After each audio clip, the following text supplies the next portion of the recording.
telenovela PH, love, romance, fantasy, kwentong aabot sa puso at imahinasyon. Lucas and Althea Stories, Anino sa Liwanag, isang pag-ibig na isinilang sa gitna ng dilim. Episode 18. Kapag pinilit kang pumili. Hapon, papauwi na ang mga estudyante. Maingay ang gate, mga tawanan, mga palm. Nakatayo si Lucas sa gilid. Nakatingin kay Althea na kausap si Nicole. Hindi siya lumalapit, hindi rin umaalis. Biglang tumunog ang cellphone niya. Isang mensahe, mula sa numerong hindi nakasave. Proceed to point B, now. Napakunot ang noo ni Lucas. Kasabay nito, sa di kalayuan, napansin niyang may lalaking biglang lumapit kay Althea. Hindi agresibo, pero masyadong malapit. Miss, sandali lang, sabi ng lalaki. Humakbang palapit si Nicole, pero naharang ang daan nila ng isa pang taong nagkunwaring may tinatanong. Dalawang eksena, isang sandali, tinignan ni Lucas ang cellphone. Ang mensahe ay kumurap muli. Delay will cost. Sa paligid, normal pa rin ang lahat. Walang sigawan, walang baril, pero ang pakiramdam, may kumikilos sa ilalim ng katahimikan. Huminga si Lucas ng malalim. Isang hakbang pa lang ang gagawin niya. Pero alam niyang sa sandaling pumili siya ng direksyon. May mawawala. Dalawang direksyon. Isang sandali. Nakatayo ako sa pagitan ng gate at ng lilam ng gusali. Sa kanan, ang mensahe sa cellphone. Sa kaliwa, si Althea, na napapalibutan ng katahimikang may mali sa tono. Point B. Now. Isang utos na walang mukha. Delay will cost. Isang banta na hindi sinasabi kung sino ang masasaktan. Sinabi ni Miguel sa akin. Kapag may dalawang tatawag, sundin mo ang mas tahimik.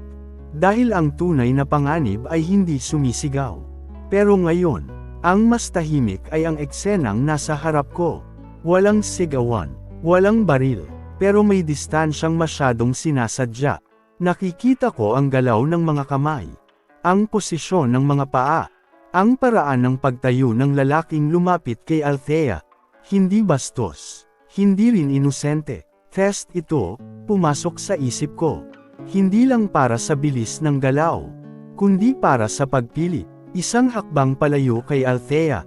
Masusunod ko ang utos. Isang hakbang palapit sa kanya. Masusunod ko ang konsensya. Huminga ako ng malalim. Hindi ako tumakbo. Hindi ako sumigaw. Naglakad ako, palapit kay Althea. Sa sandaling iyon, alam kong may babayarang kapalit ang hakbang na to.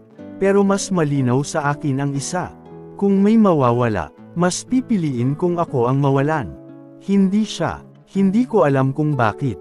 Pero biglang nanlamig ang palad ko. Normal lang dapat. May lalaking nagtanong ng direksyon. May isa pang nakaharang sa daan namin ni Nicole. Pero may mali sa paraan ng pagtayo nila. Parang sinadya ang distansya. Parang may ginuhit na bilog sa paligid namin. Miss, sandali lang, ulit ng lalaki. Ngumiti, pero hindi umaabot sa mata. Lumipat ako ng hakbang. Sabay silang gumalaw. Bestie, bulong ni Nicole. Ramdam ko ang panginginig sa boses niya. Napalingon ako. Ang gate ay biglang mas malayo kaysa kanina. Bakit parang walang dumaraan? Kanina pa tumatao. Pwede po ba kaming dumaan?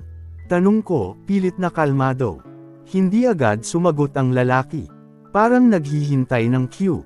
At doon ko siya nakita. Si Lucas. Hindi siya tumakbo. Hindi rin siya sumigaw. Lumapit lang siya, diretso.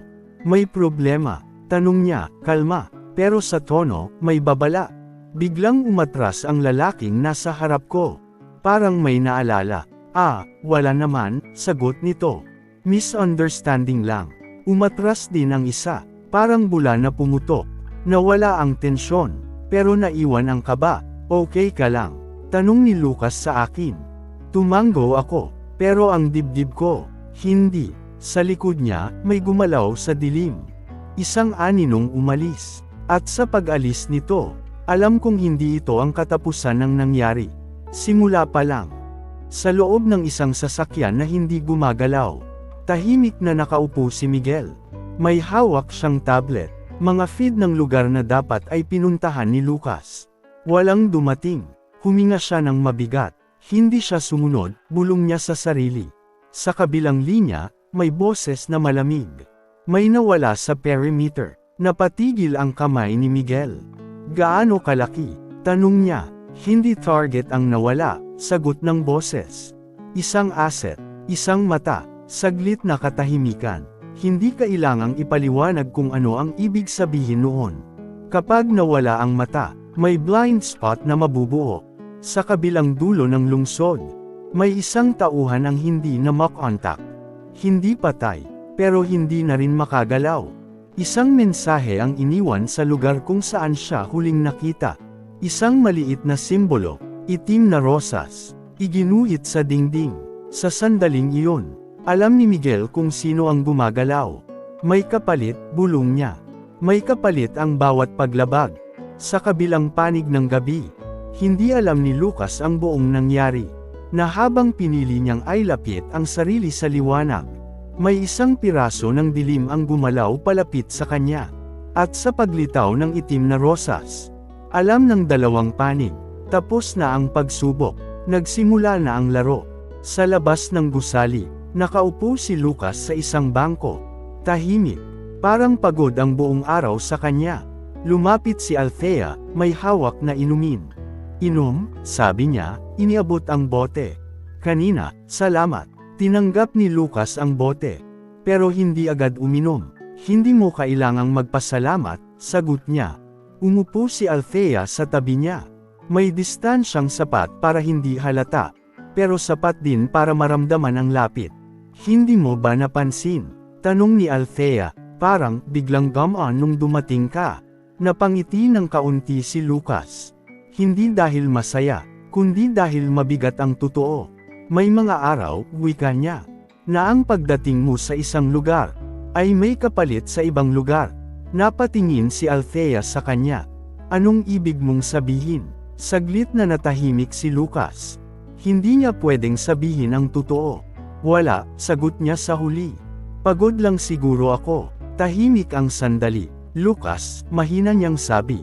Huwag mong ako ang lahat mag-isa. Nagtagpo ang mata nila. Sa sandaling iyon, gustong magsalita ni Lucas. Gustong sabihin kung gaano kabigat ang bawat pagpili. Pero pinili niyang manahimik. Sa di kalayuan, may ilaw na biglang namatay. At sa dilim na iyon, may aninong muling gumalaw. Sa isang tahimik na garahe, nakasandal si Miguel sa gilid ng sasakyan. Hindi siya galit, mas delikado ang tono niya. Pagod na may bigat, may nawala, wika niya kay Lucas.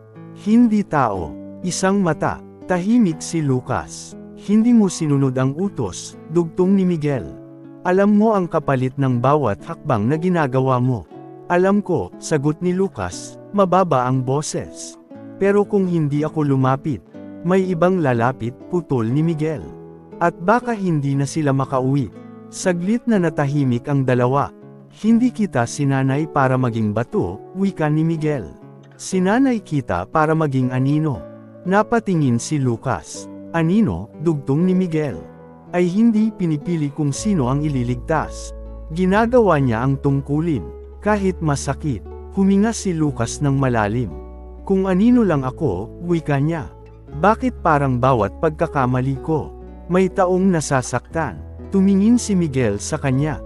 Hindi bilang handler, kundi bilang ama. Dahil, sagot niya, kapag pumasok ang damdamin, hindi na lang sarili mo ang dala mo. Dinadala mo ang lahat ng nasa paligid mo. Saglit na katahimikan. Hindi pa tapos to, sabi ni Miguel. Napansin ka na.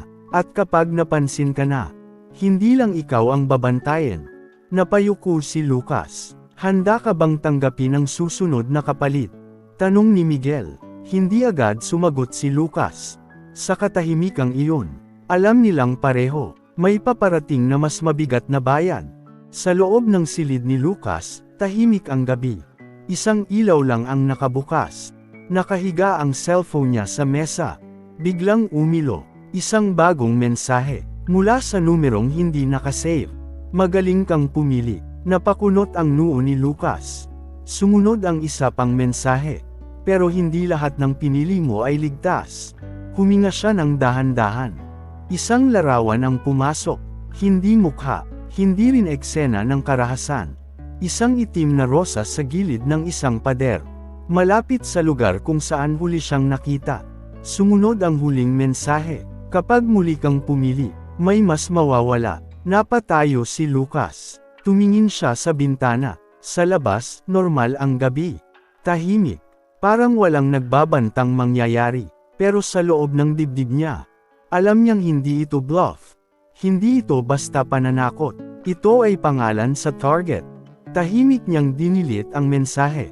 Pero ang marka ng itim na rosas, hindi mabubura sa isip niya. Sa di kalayuan, may taong nakamasid sa ilaw ng silid ni Lucas.